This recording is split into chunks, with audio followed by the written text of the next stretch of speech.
Hello, my name's Brian. I'm an Agile management consultant. And earlier this year, I left London town and headed north.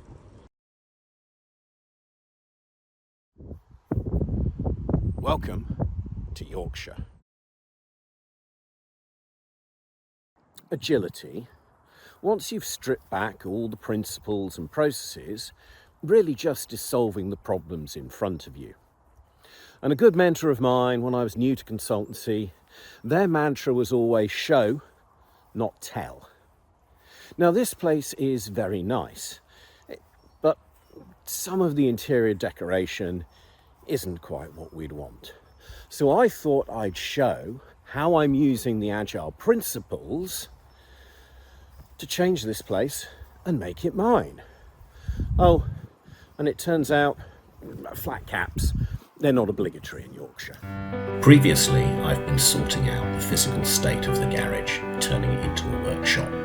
And we did a bit of a retrospection on why that took a lot longer than originally expected. One of the reasons that it took longer was that it wasn't just the shelving. I needed to get the workshop connected at the same time. The CNC tools expect to be on a network, as do the cameras that monitor progress of the machining and capture the failures as they happen. I have a TP-Link Tapo mesh network running within the house, and I have spare access points to extend that further afield as necessary.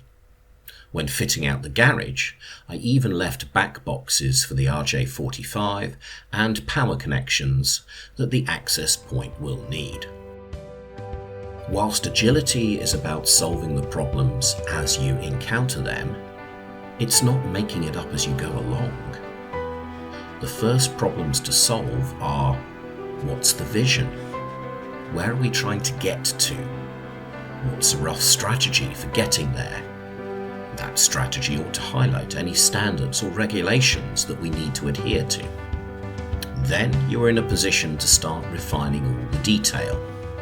I knew all along that I wanted the garage connected, hence providing the back boxes even if we haven't got around to cabling them yet. Conceptually, networking the garage is easy. All I have to do is get a network cable from the primary access point on the mesh network to the network point in the garage. And that's where it starts to get tricky. This episode is all about constraints, and with constraints come compromises. It's fairly simple, just got to get the cable from A to B. The challenge is that there are constraints on how this can be achieved. There are hopefully obvious constraints, like you just can't run the cable across the driveway. I say obvious, but if you're doing this in the real world, state the obvious and write it down. Because what's obvious to you might not be obvious to someone else. Different people's brains work differently. The ideal situation would be to run the cables through the void beneath the floor, out of sight but protected from the elements. Except that the carpets were installed brand new just before we moved in, and I have no real desire to rip up the carpets for the sake of installing a cable. I know from previous experience that the carpets will never go down neatly again once they've been lifted. The kitchen floor is tiled. I don't wish to crack that floor open and then have to relay it. The compromise is that the cable has to be routed around the outside of the house. There is precedent. The previous owner ran all the cables around the outside. The network cable needs to go from there, the garage, to there, the house. And we have a choice. We can either go overhead, suspended, or we can go underground, beneath the feet. Agility likes options.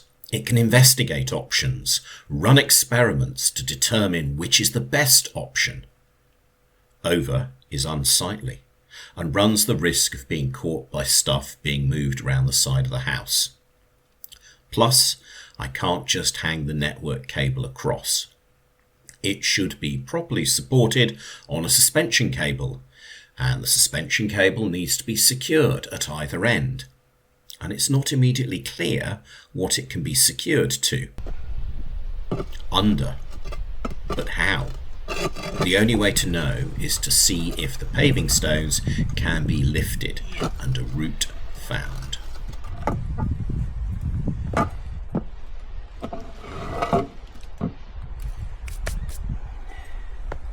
You. That's a big old slug. But that's just been done on dabs of concrete.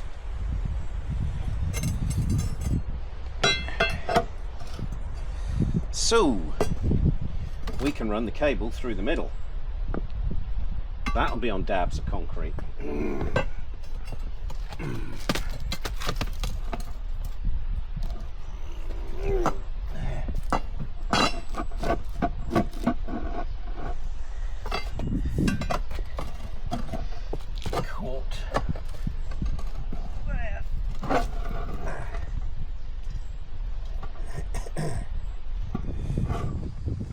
So it's not going to slide out, not without breaking the paving slab.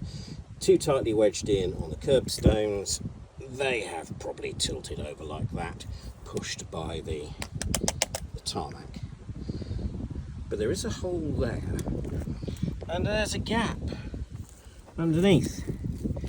So I can push, lost it.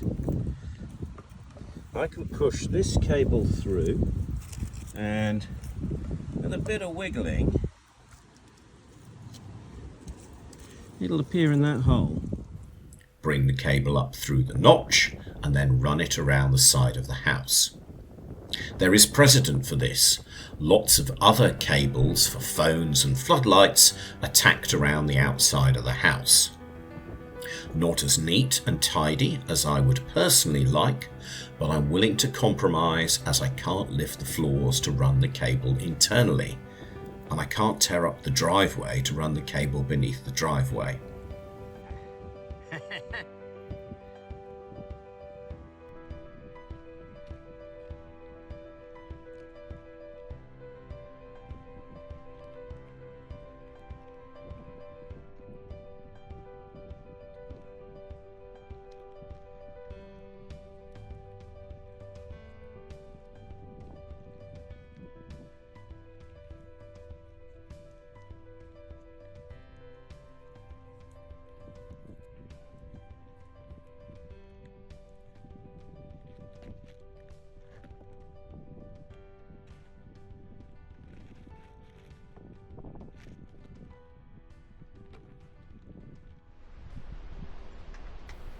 Push a hole through the wall, connection box on the inside, and the garage has a network connection.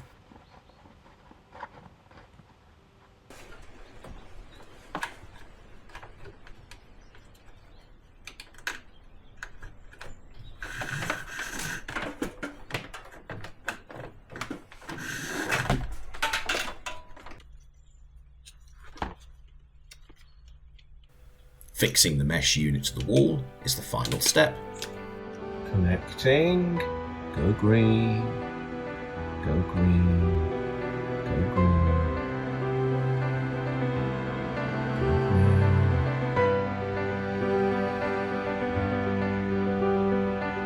Go green. Go green.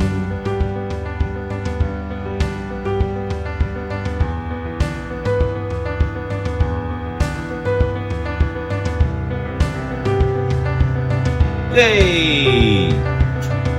Went green. We're not done with the networking quite yet. One other feature that I want is cameras on the outside. Part of this is probably a hang-up from living in London, where you want footage of your property being stolen to back up the insurance claim. Whilst rural crime is a reality up here in Yorkshire, it tends to target the high-value farm machinery rather than children's toys. I suspect that I'll end up using the cameras to keep an eye on the wildlife or the planes going overhead.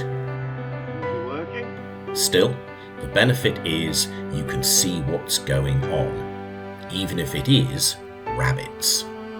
Note to self, check for baby bunnies before moving the pizza oven. Before we start the heavy lifting, we should discuss lean portfolio management and the grand plan. But that is for next time.